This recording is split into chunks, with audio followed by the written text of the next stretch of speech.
Cette vidéo peut littéralement te faire économiser des années de ta vie si tu la regardes jusqu'au bout et si tu prends note sur ce qu'on va apprendre aujourd'hui. Alors ce qu'il faut comprendre, c'est qu'il y a 3 ans, j'étais plutôt quelqu'un d'assez perdu dans ma vie. Alors que maintenant, j'ai réussi à améliorer considérablement mes notes à l'école. Je suis passé d'environ 13 de moyenne à 18. J'ai réussi à créer une chaîne YouTube avec 1500 abonnés. Je fais du piano quotidiennement et surtout, je compose durant mon temps libre. Je lis un livre par semaine, je médite, bref. Je fais tout ce qui gravite autour du développement personnel. Et c'est pour ça que je vais te partager dans cette vidéo 5 leçons que j'ai apprises en 3 ans de développement personnel. Leçon numéro 1, toujours penser sur le long terme.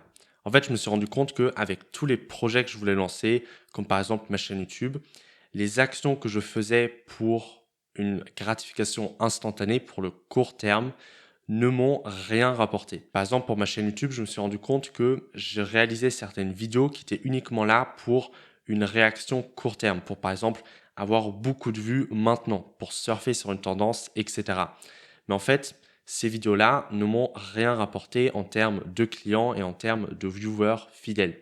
Alors que justement, j'ai réalisé certaines vidéos qui ont été par exemple pensées pour faire des vues sur le long terme et qui continuent aujourd'hui à me rapporter des clients et des viewers fidèles.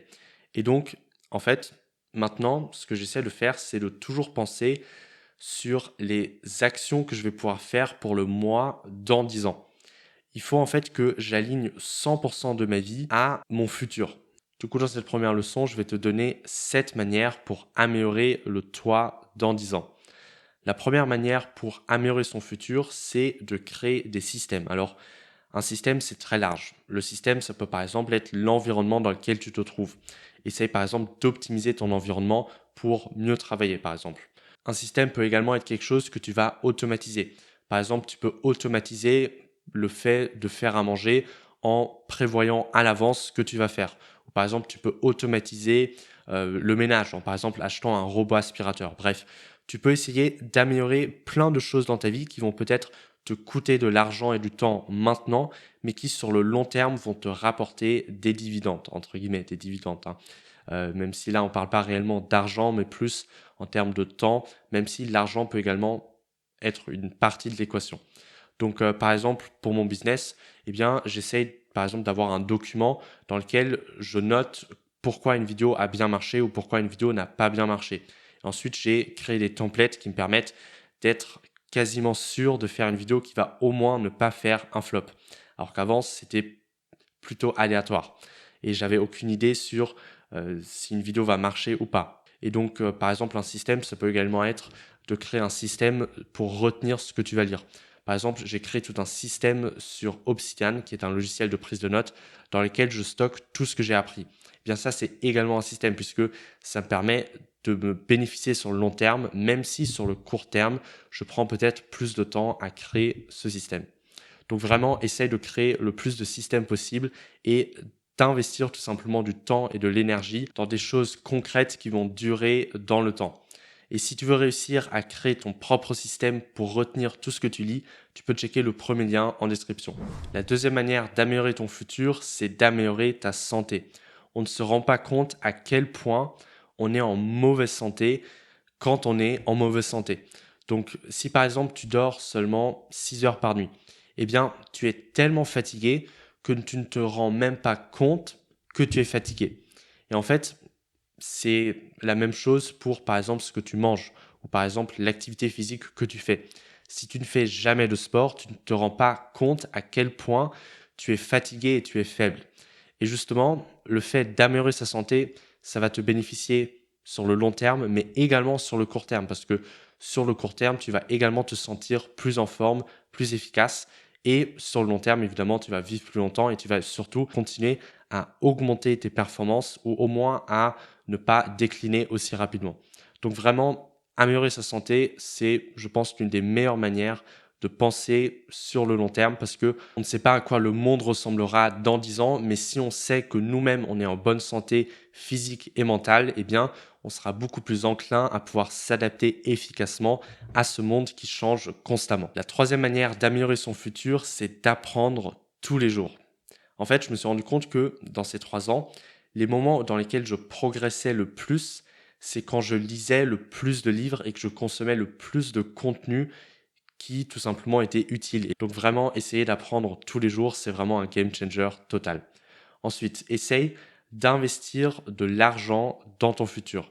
Donc, investir, ça ne veut pas forcément dire investir dans la bourse ou investir dans les crypto-monnaies. Ça veut également dire investir dans des objets utiles. Par exemple, récemment, je me suis acheté un standing desk ou il y a un moment déjà, je me suis acheté un micro pour faire mes vidéos ou un trépied, une lumière, bref. Tous ces petits achats m'ont permis de m'améliorer sur le long terme parce que dans 3 ou 10 ans, ils m'ont rapporté beaucoup plus d'argent que ça m'a coûté. Et donc, quand il s'agit d'investir son argent, je fais vraiment la distinction entre deux types d'investissement. L'investissement en bourse, l'investissement en immobilier, bref, tout l'investissement normal, entre guillemets, qui va te permettre de faire grandir ton argent petit à petit, et l'investissement vraiment en soi-même. L'investissement, par exemple, en des connaissances, en du matériel pour mieux travailler, et tout ce qui te permet de, par exemple, créer un business ou, par exemple, améliorer ton métier, te permettre d'avoir un meilleur métier, une promotion, etc. La 6e manière d'améliorer ton futur, c'est de travailler sur un projet long terme. Donc, au lieu de scroller sur Instagram ou au lieu de regarder Netflix, essaye de travailler sur un projet long terme qui te tient à cœur. Par exemple, tu peux, comme moi, par exemple, essayer de composer ou de faire de la musique, de peindre ou de faire plein d'activités comme ça qui vont t'enrichir sur le long terme.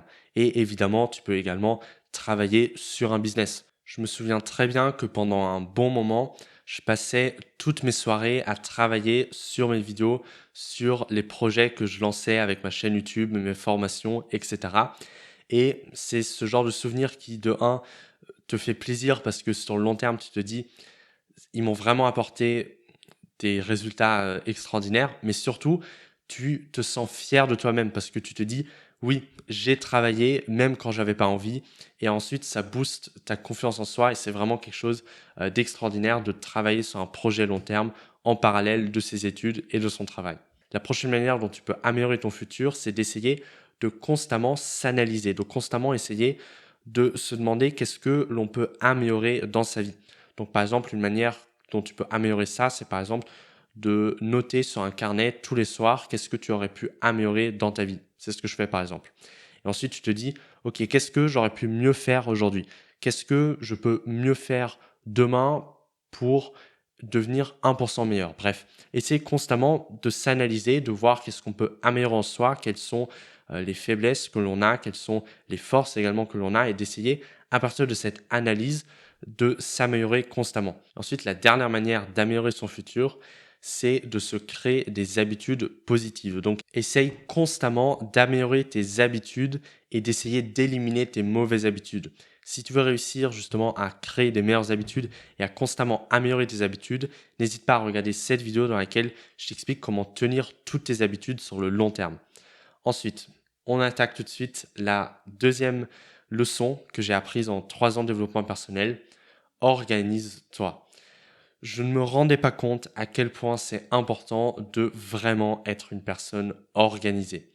En fait, pendant un moment, vraiment, tout ce que je faisais, c'est que je travaillais et je m'en foutais de la manière dont mes dossiers étaient rangés. Je m'en foutais complètement de la manière dont ma chambre ou mon bureau ressemblait et j'essayais tout simplement de oublier la partie organisation de ma vie en m'imaginant que c'est inutile et que ça ne sert à rien. Eh bien, je peux vous dire avec certitude maintenant que le fait d'être une personne organisée, d'organiser par exemple sa semaine, d'organiser sa journée, d'organiser sa chambre, d'organiser son bureau virtuel, c'est vraiment quelque chose de super important si on veut réussir sur le long terme justement à atteindre nos objectifs. Parce que peut-être que sur le court terme, tu vas perdre un peu de temps à t'organiser, etc. Mais je peux t'assurer que sur le long terme, eh bien, ça va faire une différence énorme, non seulement dans la manière dont tu vas travailler, parce que tu vas être plus efficace en étant plus organisé, mais également dans ta manière en général de vivre ta vie. Parce que quand tu es une personne organisée au travail et dans ta vie personnelle, tu es également une personne organisée dans toutes les activités que tu fais et tout ce que tu fais sera beaucoup plus efficace et tout simplement, tout ce que tu fais va être fait d'une meilleure manière. Et je parle vraiment de choses simples comme par exemple mieux écrire, mieux organiser tes vidéos, mieux parler. Bref, il y a plein de petites micro-actions que tu peux mieux faire quand tu vas t'organiser de manière structurée. Et donc, je vais rapidement te donner 3 choses que tu peux améliorer maintenant pour être plus organisé. La première chose que tu peux améliorer tout de suite, c'est tout simplement d'améliorer ton espace virtuel et ton espace physique. Donc, essaye de savoir exactement où est-ce que chaque objet va quand tu vas le poser. Donc, par exemple, si tu as un stylo qui traîne tout le temps dans ta chambre ou, par exemple, dans ton bureau, eh bien, essaye d'assigner un espace spécifique dans lequel tu vas le poser à chaque fois que tu as terminé de l'utiliser. Essaye de bien classer tes dossiers. C'est des choses vraiment simples, mais quand on ne les fait pas, on ne se rend pas compte à quel point ça te pollue l'esprit et à quel point ça peut te prendre une énergie gigantesque. Ensuite, essaye d'organiser chaque journée en assignant des tâches spécifiques que tu vas effectuer dans la journée. Leçon numéro 3, ne repousse pas un projet ou une tâche que tu as à faire. J'ai attendu 1 an avant de lancer ma chaîne YouTube, alors que j'avais déjà le projet en tête et je savais déjà ce que je voulais faire. Et donc, si tu as un projet à lancer, n'attends pas l'avis des autres, n'attends pas un signe extérieur avant de lancer ce projet et lance-le maintenant. Il ne faut pas attendre de lancer un projet parce que quand tu attends de lancer un projet, non seulement tu perds le temps que tu pourrais investir dans ce projet, mais tu perds également le potentiel avantage que ce temps pourrait te donner. Et la même chose vaut à l'échelle d'une journée ou par exemple d'une semaine. Je me suis rendu compte que ça m'arrivait souvent de repousser une tâche dans la journée ou de repousser une tâche que j'avais à faire dans la semaine en, par exemple, le faisant que le vendredi au lieu de le faire directement le lundi. Et donc vraiment, à chaque fois que tu as une tâche importante à faire ou un projet important, fais-le tout de suite avant tout le reste.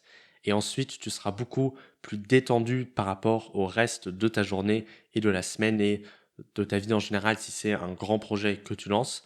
Parce que tu sais que tu as fait le plus difficile et tu sais que ce qui est important a déjà été réalisé. Avant que je te révèle la leçon numéro 4, n'hésite pas à liker cette vidéo et à t'abonner à cette chaîne YouTube si ce n'est pas encore fait. Leçon numéro 4, ne te compare pas aux autres mais à qui tu étais avant. Il y a encore quelques semaines de cela, j'étais stressé parce que je me disais que d'autres personnes de mon âge avaient accompli beaucoup plus que moi. Et je me disais, comment ça se fait que moi, j'ai pas encore réussi à accomplir ça alors que j'ai le même âge? Comment ça se fait? Est-ce que je suis nul, etc. En fait, je me suis rendu compte que c'est justement en arrêtant de se focaliser sur tout ce que les autres font ou tout ce que les autres ont déjà accompli et en se concentrant uniquement sur notre mission, sur nos objectifs, sur nos tâches à faire, que l'on réussit finalement à accomplir plus que les autres et à surtout les dépasser sans même en fait avoir le besoin de les dépasser. Et donc enlève la pression de devoir être meilleur que les autres et concentre-toi uniquement sur qui tu étais avant et sur comment tu peux t'améliorer toi-même parce que si tu fais ça sur une échelle de 10 ans, tu vas non seulement préserver ta santé mentale, mais tu vas surtout réussir à avancer sur tes objectifs et à paradoxalement justement battre ta concurrence. Leçon numéro 5, explore ce qui te semble juste. Il y a un bout de temps déjà, je m'étais mis à apprendre à coder et je voulais devenir codeur. Sauf que j'ai voulu devenir codeur simplement parce que je voyais d'autres personnes qui codaient et je me disais c'est cool de coder et je pensais que j'allais en faire mon métier simplement parce que j'étais inspiré ou influencé par d'autres personnes autour de moi.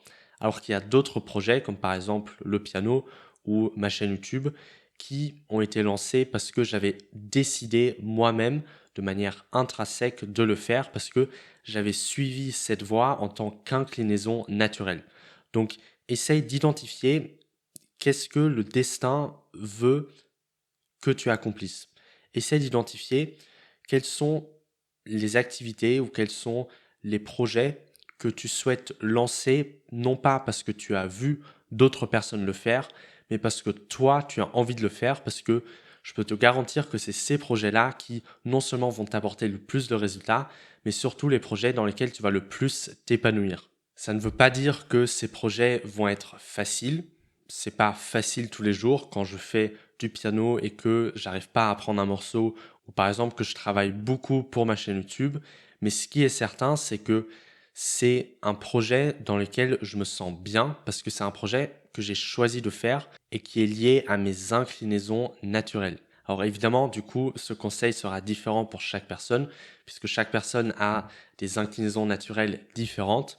Mais sache simplement qu'il y a des choses pour lesquelles on est fait, mais ça ne veut pas dire qu'on ne peut pas réussir dans d'autres domaines.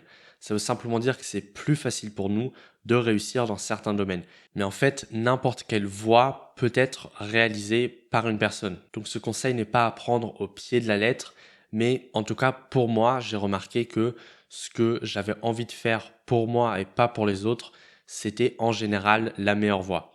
Mais ça ne veut pas dire, encore une fois, que il faut tout le temps choisir la voie facile, mais qu'il faut choisir justement une voie dans laquelle on se sent confortable, tout simplement. Ça ne veut pas dire que c'est facile, ça veut simplement dire que c'est une voie que l'on préfère qu'une autre. Donc explore ce qui te semble juste, mais continue à faire ce qui est nécessaire pour atteindre un certain objectif que tu t'es fixé, même si c'est difficile. Si tu as aimé cette vidéo, n'hésite pas à partager en commentaire ce que tu en as pensé. N'hésite pas non plus à partager cette vidéo à tes amis. Et sinon, tu peux regarder cette vidéo dans laquelle je t'explique comment tenir sur le long terme toutes tes habitudes et te débarrasser de tes mauvaises. Et n'oublie jamais, ça commence par toi, tes compétences et ce que tu en fais.